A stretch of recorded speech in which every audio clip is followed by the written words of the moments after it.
శ్రీకృష్ణుడు ఎలా జన్మించాడో మీకు తెలుసా? ద్వాపర యుగంలో మధురా రాజ్యాన్ని కంసుడు అనే క్రూర రాజు పాలించేవాడు. దేవకికి పుట్టే 8వ సంతానం తనను చంపుతాడని ఆకాశవాణి చెప్పడంతో అతడు దేవకి దేవి మరియు వసుదేవులను జైల్లో బంధించాడు. దేవకికి పుట్టిన మొదటి 7 శిశువులను కంసుడు నిర్దయగా హతమార్చాడు. భాద్రపద మాసం అష్టమి తిథి అర్ధరాత్రి వేళ మధుర జైలులో దేవకికి గర్భం నుండి శ్రీకృష్ణుడు జన్మించాడు.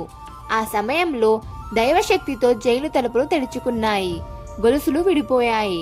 కాపలదారులు నిద్రలోకి జారుకున్నారు. వర్షం కురుస్తున్న మార్గం సురక్షితంగా మారింది.